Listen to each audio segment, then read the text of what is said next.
Hey guys, இன்னைக்கு நம்ம எங்கே போகிறோன்னா என்னோட பர்த்டே ஷாப்பிங்க்கு. என்னோட பர்த்டே கம்மிங் டியூஸ்டே. அடம் பிடிச்சி இந்த கடைக்கு தான் போகணும்னு கூட்டிகிட்டு போனேன். வேற எங்கேயும் இல்லை, நம்ம ஜுடியோ தான். துபாயில் ஜுடியோ ஓப்பன் பண்ணி இன்னும் 1 மந்த் கூட ஆகலைங்க. அதனால என்னவோ அங்கே தாங்க அவ்வளோ கூட்டமும் இருந்துச்சு. எனக்கு இந்த க்ரீன் ட்ரௌசர் மட்டும்தான் செட் ஆகிற மாதிரி இருந்துச்சு. டாப் எதுவுமே செட் ஆகல. ஃபுட்வேர் கலெக்ஷன்ஸுமே நல்லா இருந்துச்சு. என்னோட பொண்ணு வந்து அம்மா இது போடு அது போடுன்னு ஒன்றா வந்து எடுத்து கொடுத்துட்டு இருந்தா.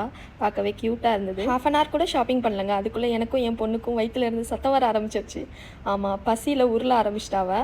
சரி, நான் அவளை ஃபுட் கோர்ட்டுக்கு கூட்டிகிட்டு போனோம். அங்கே யாரோ குடிச்சிட்டு வச்சுட்டு போன ஜூஸ் கப்பை பார்த்து ஒரே அடம். அம்மா ஷூஷு ஷூஷுன்னு என்னால் கண்ட்ரோல் பண்ணவே முடியலங்க. என் பட்டு ரொம்ப சமத்து பொண்ணுங்க. ஆனால் பசி வந்துருச்சுன்னா மட்டும் யாராலையுமே அவளை கண்ட்ரோல் பண்ணவே முடியாது. ஒரு வழியாக ஃப்ரெஞ்ச் ஃப்ரைஸை பார்த்ததும் என் பட்டு சமத்தா உட்காந்து சாப்பிட ஆரம்பிச்சிட்டாங்க. அதுக்கப்புறம் தொல்லை பண்ணவே இல்லை. நல்லா தொப்பையெல்லாம் ஃபில் பண்ணி முடிச்சுட்டு அதுக்கப்புறம் டாப் பார்க்கலான்னு மேக்ஸ் போயிருந்தோம்.